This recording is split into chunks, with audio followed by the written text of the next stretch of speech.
Vamos a leer en Gálatas capítulo 5 los versículos 22 y 23 que entran dentro de nuestra serie que se titula El fruto del Espíritu. Hoy estamos en nuestro cuarto sermón. Dice la Escritura: mas el fruto del Espíritu es amor, gozo, paz, paciencia, benignidad, bondad, fe, mansedumbre, templanza. Contra tales cosas no hay ley. Ya hemos estado viendo en los sermones anteriores una introducción a esto que está diciendo Pablo y contra quién lo estaba diciendo. En el último sermón vimos algo más acerca del amor, que es la primera característica del fruto completo que aparece aquí. Y hoy vamos a estudiar el segundo fruto del Espíritu, que se menciona en esta lista y que nos habla del gozo. ¿Qué es el gozo? Pues para empezar tenemos que decir que muchos confunden el gozo y la alegría, pero no es lo mismo. La alegría es la reacción nuestra ante circunstancias favorables. Cuando las cosas nos van bien, cuando nos suben el sueldo, cuando pasa algo que favorece a nuestra carne, pues nos sentimos alegres. Si las cosas nos van bien, pues eso produce una alegría en nosotros. Pero si no van bien, no produce alegría, sino tristeza. Sin embargo, el gozo no está dentro de estos parámetros. El gozo no depende de nuestras circunstancias externas, no depende de lo que está pasando a nuestro alrededor. El gozo forma parte de nuestra estabilidad y satisfacción interna, que podemos experimentar independientemente de lo que nos esté ocurriendo por fuera. La alegría es una reacción ante un acontecimiento externo, pero el gozo es un tema interno. El gozo tampoco depende de nuestro temperamento. De nuestro temperamento depende ser introvertido o extrovertido, tener una disposición alegre o una disposición melancólica. Esto no quiere decir que el más extrovertido experimentará más gozo que el más introvertido, porque el texto no dice el fruto del Espíritu es gozo siempre y cuando este sea su temperamento. No dice eso, así que no depende del temperamento. El Espíritu de Dios es mucho más poderoso que nuestros temperamentos. El fruto del Espíritu es gozo, y esto es independiente de nuestro temperamento. Así que hoy vamos a ver 4 aspectos de lo que la Biblia nos enseña sobre el gozo. En primer lugar, vamos a ver que el gozo es fruto del Espíritu, como trata aquí el apóstol Pablo. En segundo lugar, el gozo está relacionado con la salvación. En tercer lugar, el gozo está ligado a la esperanza. Y en cuarto lugar, los enemigos del gozo, el gozo del Espíritu. Así que vamos a ver en primer lugar el gozo como fruto del Espíritu, que entra dentro de este fruto compuesto, en el que dentro de la lista el gozo es el segundo. Como creyentes todos nosotros tenemos al Espíritu Santo, porque es Él quien nos ha llamado a la vida, y por tanto mora en nosotros y nos santifica. Por eso se llama Espíritu Santo, espíritu de santificación. El pensar y meditar en esto nos debería producir gozo, es decir, la satisfacción de saber que hemos sido llamados por Dios, el Dios que creó los cielos y la tierra, cuyo poder es extraordinario, y que su Espíritu operó en nosotros el nuevo nacimiento y nos trajo de muerte a vida. Eso nos debería dejar bastante satisfechos en cuanto a lo que Dios ha hecho en nosotros. Esta es la realidad que nos muestra la Escritura cuando obra el Espíritu Santo. Dice Pablo en 1 de Tesalonicenses, capítulo 1, versículo 6, vosotros vinisteis a ser imitadores de nosotros y del Señor, recibiendo la palabra en medio de gran tribulación, con gozo del Espíritu Santo. Así que aquí lo está identificando en una cuestión concreta. Cuando recibieron la palabra en medio de gran tribulación, pues allí tenían el gozo del Espíritu Santo. Así que vemos que el gozo no está condicionado a los factores externos que producen tristeza o alegría, sino que en medio de una situación crítica, el gozo está presente. ¿Y cuál fue la gran aflicción que amenazaba a estos a los que se refiere Pablo, aquí en la carta a los tesalonicenses? Pues si nos vamos al libro de Hechos, en el capítulo 17, allí se nos narra de qué está hablando Pablo. Nos dice que pasando por Anfípolis y Apolonia, llegaron a Tesalónica, donde había una sinagoga de los judíos. Y Pablo, como acostumbraba, fue a ellos y por 3 días de reposo discutió con ellos, declarando y exponiendo por medio de las Escrituras que era necesario que el Cristo padeciese y que resucitase de los muertos, y que Jesús, a quien yo os anuncio, decía él, es el Cristo. Y algunos de ellos creyeron y se juntaron con Pablo y con Silas, y de los griegos piadosos gran número, y mujeres nobles no pocas. Entonces los judíos que no creían, los judíos, como sabéis, siempre a favor también de la humanidad. Entonces los judíos que no creían, teniendo celos, tomaron consigo a algunos ociosos, hombres malos, y juntando una turba, alborotaron la ciudad y asaltando la casa de Jasón, procuraban sacarlos al pueblo.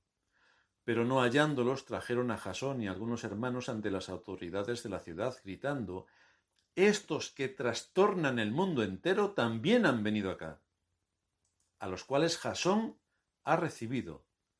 Y todos estos contravienen los decretos de César, diciendo que hay otro rey, Jesús. Pues de esto es de lo que habla Pablo cuando dice que ellos recibieron la palabra en medio de mucha tribulación, en medio de gran tribulación.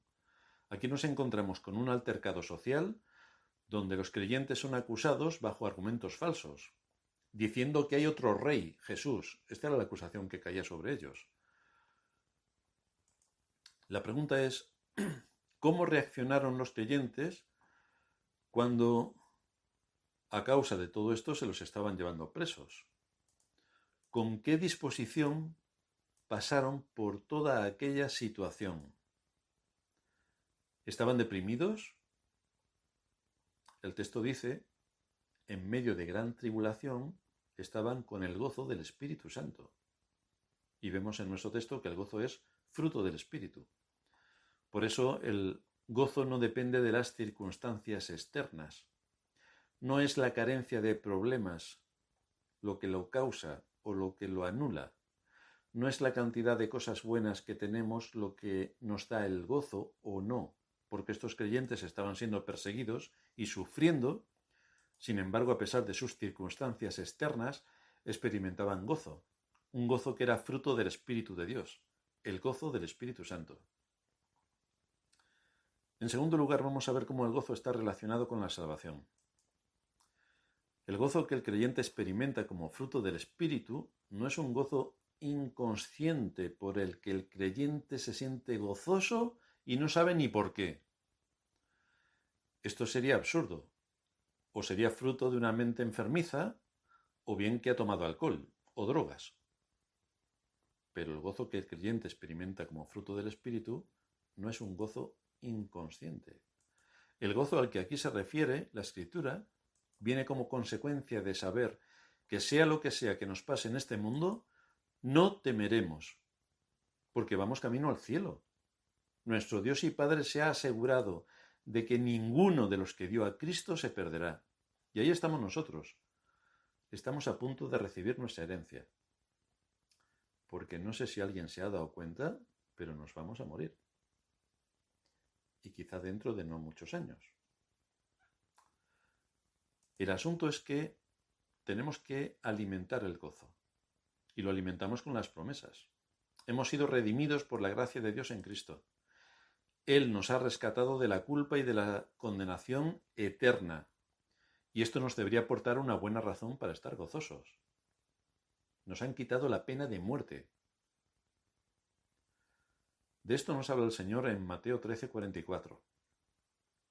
Nos dice, el reino de los cielos es semejante a un tesoro escondido en un campo, el cual un hombre halla y lo esconde de nuevo, y gozoso por ello va y vende todo lo que tiene y compra aquel campo. Está gozoso porque por fin ha encontrado todo lo que necesitaba. Su gozo viene por ese tesoro, que en nuestro caso corresponde al reino de los cielos. Por eso el Señor está indicando, está definiendo, que el reino de los cielos es semejante a... Ese es nuestro tesoro. Y eso nos debería producir gozo, porque es nuestra herencia. Si a nosotros nos dijeran que en términos humanos y terrenales tenemos una herencia de una riqueza incalculable, lo mismo estaríamos con otra actitud. Claro, eso produciría alegría, pero matizo que la alegría no tiene nada que ver con el gozo. Eso sería una alegría externa, porque somos ricos. La gente se piensa que todos los ricos están contentos, nada más lejos que la realidad. Los ricos también se suicidan, y los ricos tienen muchos más problemas que los que no tienen dinero. Pero bueno, eso es otra historia. Pero aquí el gozo tiene que ver con algo interno. Pero encontramos más argumentos sobre este gozo, y es cuando el Señor envió a ministrar a 70 hombres, y cuando regresan a él y le informan de su ministerio por aquellas regiones, fijaos lo que nos dice el texto. Lucas 10, 17. Volvieron los 70 con gozo, diciendo: Señor, aún los demonios se nos sujetan en tu nombre. Volvieron los 70 con gozo por esto que estaba ocurriendo. Ellos estaban confundiendo el gozo y la alegría. Venían con gran alegría porque los demonios se les sujetaban. Y les dijo el Señor: yo veía a Satanás caer del cielo como un rayo. He aquí os doy potestad de hollar serpientes y escorpiones, y sobre toda fuerza del enemigo, y nada os dañará. Pero no os regocijéis de que los espíritus se os sujetan. No. Regocijaos de que vuestros nombres están escritos en los cielos. Ese es el motivo de gozo. Da igual que los demonios se sujeten o no se sujeten, eso es circunstancial. Pero aquí vamos a algo determinante, que nuestros nombres estén escritos en el libro de la vida, en los cielos. Esa es la mayor causa de gozo para nosotros. Hay muchas cosas que con el tiempo se borran y desaparecen en este mundo. Pero nadie, absolutamente nadie, ni el diablo, podrá borrar nuestros nombres del libro de la vida que está en los cielos. Nadie nos puede robar la salvación que tenemos en Cristo. Por lo tanto, esto sí que debe ser una buena causa de gozo, si somos verdaderos creyentes. Esto sí que debe ser una buena causa de gozo. Así que ahí tenemos una buena razón para estar siempre gozosos. Nadie nos quitará nuestra salvación. Aquí no estaremos mucho tiempo y debemos empezar a pensar en nuestra salida de este mundo. ¿Qué pueden ser nuestros problemas terrenales comparados con la herencia eterna que tenemos en los cielos, que nos está esperando? De hecho, es cuando los problemas y las aflicciones nos amenazan, cuando más anhelamos el poder estar con el Señor, porque Él ha prometido, precisamente, que enjugará toda lágrima de nuestros ojos, y allí estaremos en un mundo donde no existe el pecado, ni existe el dolor, ni existe el sufrimiento. En tercer lugar, el gozo está ligado a la esperanza. Por una parte tenemos el gozo y por otra parte la esperanza. En cuanto al gozo, Pedro nos lo resume y dice en su primera carta, en el capítulo 1, versículo 3, bendito el Dios y Padre de nuestro Señor Jesucristo, que según su grande misericordia nos hizo renacer para una esperanza viva, por la resurrección de Jesucristo de los muertos, para una herencia incorruptible, incontaminada e inmarcesible, reservada en los cielos para vosotros. ¿Y qué seguridad tenemos de que disfrutaremos de esta herencia? Pues es así porque hay alguien que interviene de una manera contundente.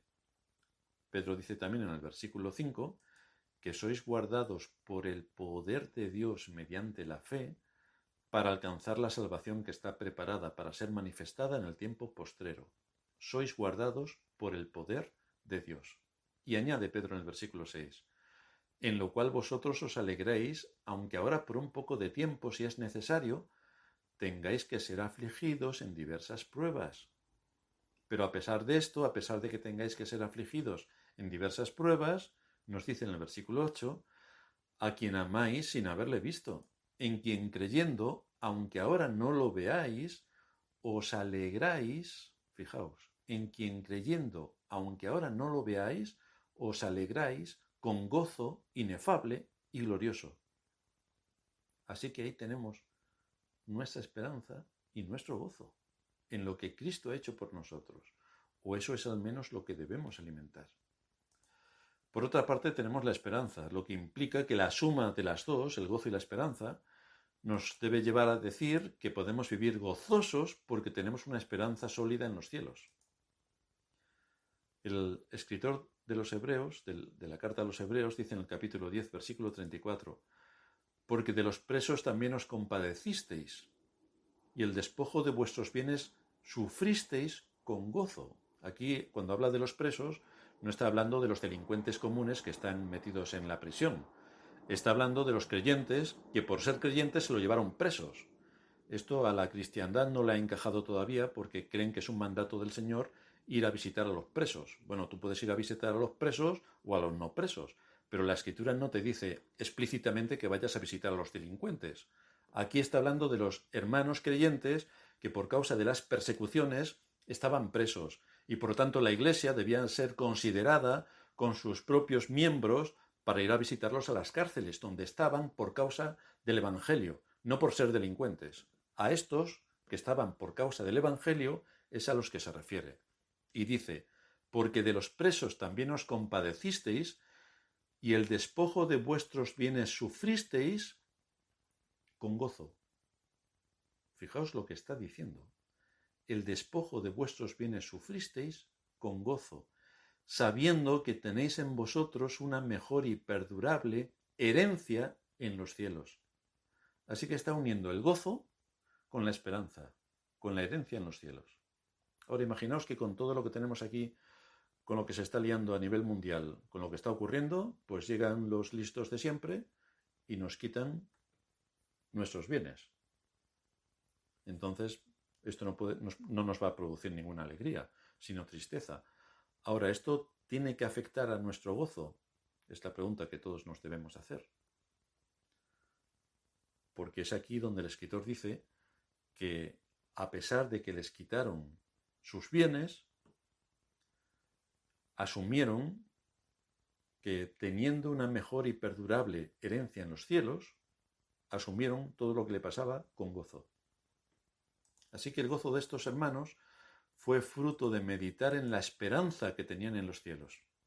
Fijaos que no atribuyeron a Dios despropósito en medio de su calamidad, sino que argumentaron su mente de acuerdo a una realidad eterna, sabiendo que tenéis en vosotros una mejor y perdurable herencia en los cielos.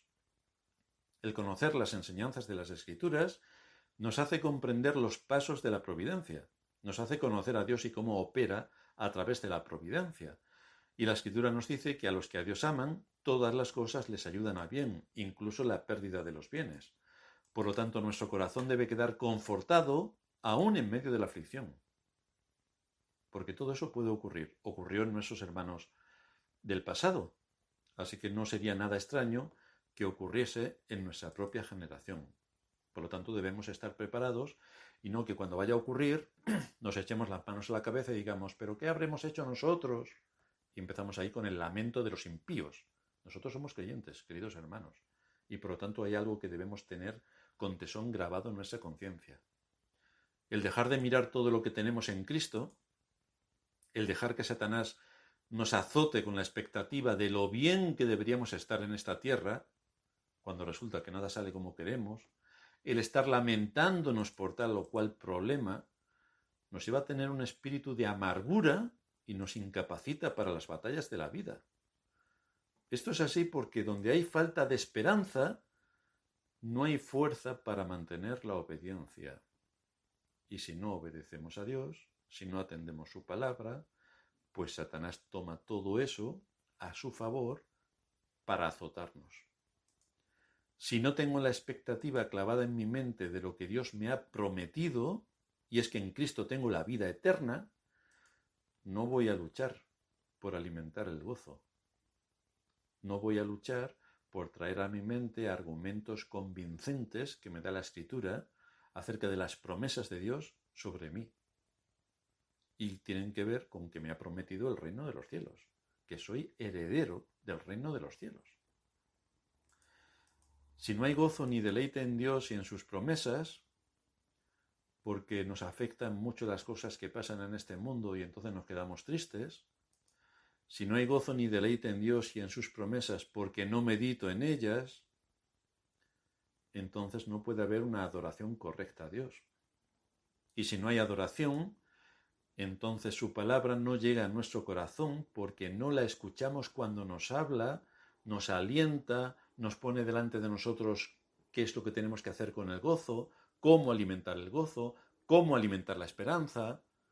Si no la escuchamos cuando se está predicando y viene precisamente para atender nuestros corazones, nos pasará como a Pedro, que quiso andar sobre el agua por sí mismo, imitando al Señor, y cuando dejó de mirar al Señor, se hundió. Cuando los medios de gracia no forman parte de nuestra conducta diaria, esto nos lleva a que nos encontremos andando por nuestras propias fuerzas, cediendo a las manipulaciones de nuestro engañoso corazón que nos lleva a dudar de Dios y de su buena voluntad para con nosotros. Entonces le atribuimos a Dios despropósitos y entonces caemos en la depresión, en la frustración, en la desesperación y todo fruto de que hemos desechado acudir a Cristo y meditar en su palabra. Por lo tanto, nos hundimos completamente. Porque el que nosotros estemos bien o mal depende de factores externos, de si tenemos alegría o tristeza. Pero el fruto del Espíritu no depende de factores externos, como estamos viendo, sino de internos. Llegamos a nuestro último punto, el cuarto, los enemigos del gozo. Hay al menos dos enemigos que debilitan este fruto de gozo. El primero, nuestra falta de comunión con Dios. Fijaos lo que dice el Salmo 16. A Jehová he puesto siempre delante de mí, porque está a mi diestra, no seré conmovido. Se alegró por tanto mi corazón y se gozó mi alma, mi carne también reposará confiadamente. El que está en comunión con Dios, el que cultiva esa comunión con Dios, el que cuida su comunión con Dios, el que la mantiene, podrá disfrutar del gozo del Señor.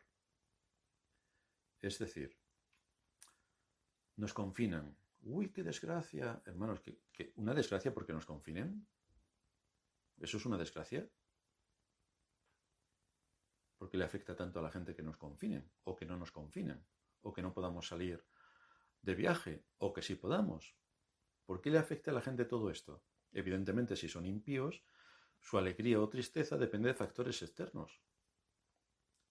Evidentemente a nosotros no nos da igual que nos confinen o que no, pero eso no debe afectar nuestro gozo, nuestra estabilidad, nuestra seguridad en Cristo, nuestro conocimiento de que pase lo que pase, todo está en las manos del Señor. Eso es lo que nos tiene que dar firmeza. Pero el descuido de nuestra comunión con Dios debilita el gozo y desde luego lo puede anular por completo, con lo cual estamos al mismo nivel que los impíos. Las consecuencias son bastante directas, y es que al alejarnos de Dios, dejamos de confiar en Dios. Entonces aquello que nos pasa lo percibimos ya de otra manera, como si Dios ya no estuviese a nuestro lado, como si Dios ya no nos cuidase, como si Dios ya no nos atendiese. Pero ¿somos conscientes de lo que estamos diciendo?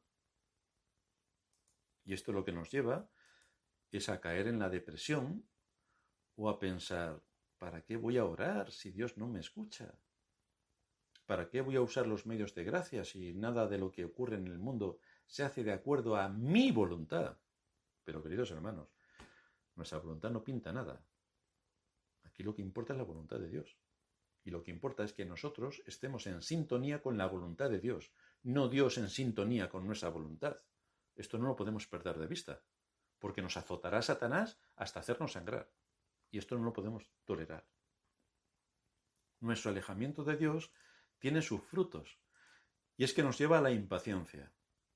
Como todo lo tenemos automático, con darle a un botón, cuando esto no ocurre en cuanto a nuestra relación con Dios, pues ya estamos impacientes porque Dios no hace esto o no hace aquello.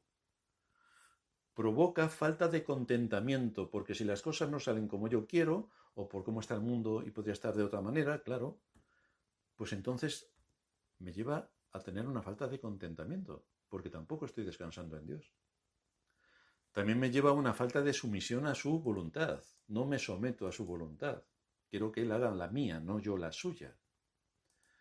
Me lleva también a una falta de amor por Dios, porque si no tengo amor por Dios, la obediencia no existe, ha desaparecido. De manera que todo esto, y hay más cosas, contribuyen no solamente a que disminuya el gozo, sino a que se nos anule por completo el gozo. Éxito de Satanás.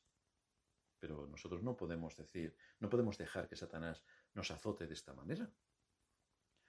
Cuando Asaf se olvidó de todo lo que tenía en Dios y en vez de ocuparse de su comunión con Dios, empezó a considerar lo bien que vivían los impíos, él mismo nos dice en el Salmo que escribe: mi corazón se llenó de amargura y en mi interior sentía punzadas. Pero mira a estos impíos que blasfeman contra Dios y les va bien. Y yo que me humillo, que cuido vivir en santidad, que hago todo rectamente delante de Dios, me va mal.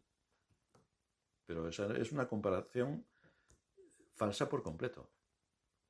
Y luego al final del Salmo, allí dice que cuando por fin llegó a la casa del Señor, entonces se dio cuenta del final de unos y del final de otros. Y eso es lo que nosotros también tenemos que tener en mente, el final. Todo esto nos muestra que cuando perdemos la comunión con Dios, tiene consecuencias inmediatas. Mi corazón se llenó de amargura. ¿Por qué muchos cristianos tienen tan poco gozo? ¿Por qué llevan su vida arrastrando? Pues la respuesta es muy sencilla. Miran demasiado sus circunstancias, que dependen de cómo estén las circunstancias para estar mejor o peor. Se miran demasiado a sí mismos, porque las circunstancias les afectan. Si están tristes o alegres, y entonces se hunden. Pero están así porque no están cultivando el gozo. Porque el gozo no tiene que ver con lo que ocurra externamente, sino con lo que hay en mi interior. Tenemos que tener la determinación de recordar que somos hijos de la luz y del día. Esto nos debería llevar a alimentar el gozo. Y esto se fundamenta en la esperanza de la promesa de nuestra herencia. Tenemos el deber de descansar en Cristo. Fue Él quien nos dijo: separados de mí, nada podéis hacer. Y esa es nuestra más alta responsabilidad, mantener una comunión continua con Cristo a través de los medios de gracia que pone a nuestra disposición, porque cuando los dejamos, ya sabéis por experiencia propia, que caemos. Por eso David tuvo que exclamar: restitúyeme el gozo de tu salvación. Restitúyeme el gozo de tu salvación. Si queremos ser librados, por tanto, de las caídas y mantener un espíritu de amargura, que es lo que viene después de la caída, un espíritu de queja, un espíritu de insatisfacción porque no nos gusta nuestra vida o las cosas que nos suceden, si queremos ser librados de todo esto, debemos de alimentar la esperanza que en Cristo nos ha sido dada. Debemos recordar nuestra herencia en los cielos, que en Cristo tenemos la vida eterna. Debemos recordar la obra de redención que Dios ha hecho para llevarnos a su reino. Porque si no alimentamos todo esto, llegará Satanás para que alimentemos lo contrario. Nos llevará a dudar de la buena voluntad de Dios para con nosotros, nos hará caer en el desánimo cuando nuestras oraciones no sean respondidas como nosotros queremos, claro, o cuando la situación política nos amenace, o cuando algún enemigo del alma nos ataque, y todo esto nos va a producir frustración y queja, aparte de amargura. Y esto sí que es bien acogido por el corazón engañoso que tenemos, porque quiere satisfacer sus deseos, de manera que todo es usado por el maligno para que el gozo se anule. Así que uno de los enemigos del gozo es nuestra falta de comunión con Dios. El segundo enemigo del gozo es el amor a las cosas de este mundo. Dice la Escritura que el Señor es el que nos da todas las cosas en abundancia para que las disfrutemos. Fijaos, el Señor nos da todas las cosas en abundancia para que las disfrutemos. Ahora bien, hay una gran diferencia entre disfrutar de lo que Dios nos da y amar las cosas de este mundo. Hay una gran diferencia. El alto riesgo que corremos es que la abundancia que tenemos y las comodidades de las que disfrutamos ahoguen el gozo, porque nos creemos que todo lo que nos rodea al final es fruto de nuestro esfuerzo. Sí, le damos gracias al Señor, pero al final es fruto de nuestro esfuerzo y que lo hemos conseguido nosotros. Pero fijaos las palabras que le dice el Señor a Israel cuando va a tomar posesión de Canaán, que está en Deuteronomio capítulo 6, versículo 10 al 12.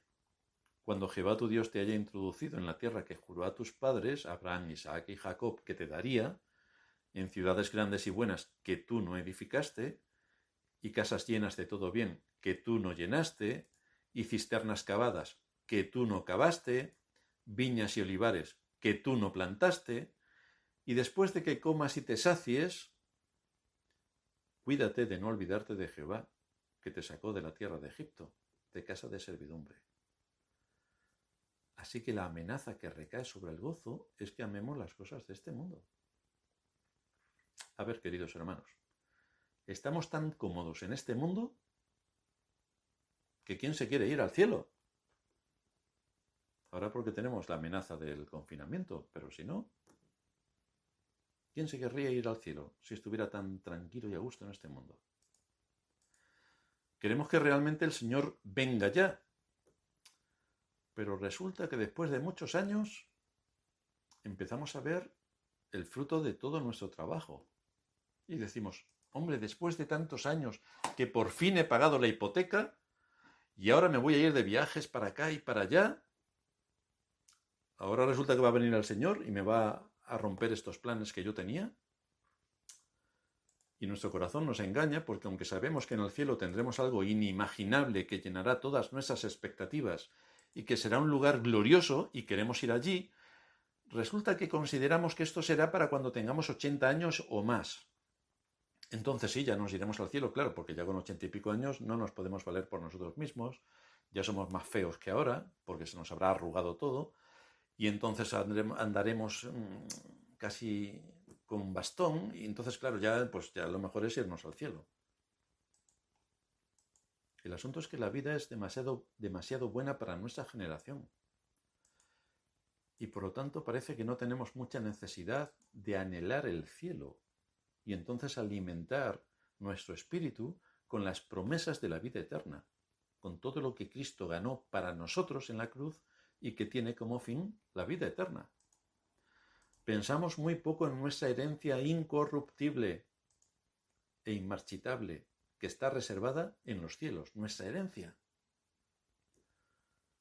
Algunos buscan sus deleites en las riquezas, que solo se pueden disfrutar durante un tiempo, porque luego llega Hacienda y te lo quita. Otros disfrutan en el círculo de la familia, pero esto también permanece solo durante unos pocos años, porque unos se mueren, otros se van a otros países, y todo esto no va dirigido al espíritu, sino a los sentimientos. Pero si queremos gozarnos siempre, debemos hacerlo en base a aquello que sea permanente. Y aquí es donde volvemos otra vez a afianzarnos en las promesas del Señor y en la esperanza que pone delante de nosotros. Ya sabemos que nada ocurre sin su consentimiento. Nada queda fuera de su voluntad.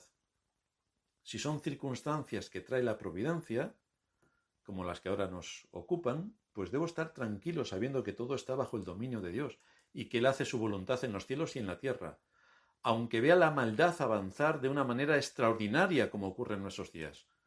Pero es que Dios usa la maldad y el pecado de los hombres para cumplir sus propósitos eternos. ¿Quién sabe cuántos serán castigados por toda la maldad que están desarrollando? Y el Señor usa todo esto para crujirlos más en el infierno. O usa la maldad también, el pecado de los hombres, para llevar a otros a la salvación. No lo sabemos.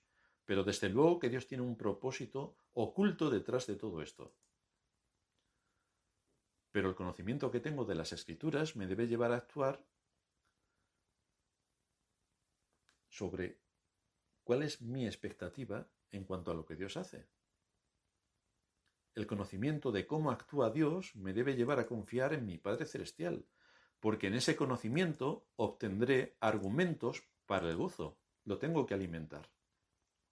Es mi responsabilidad meditar en su bondad, en sus promesas, en su providencia, en el futuro que me aguarda en los cielos como hijo suyo, que ha sido rescatado de una muerte segura, pero es algo en lo que yo tengo que estar involucrado. Yo tengo que decidir si quiero disfrutar ahora de las promesas de Dios o si le doy vueltas y vueltas y vueltas a mis circunstancias y que emocionalmente provoquen dolor a mi corazón, me hundan y me depriman.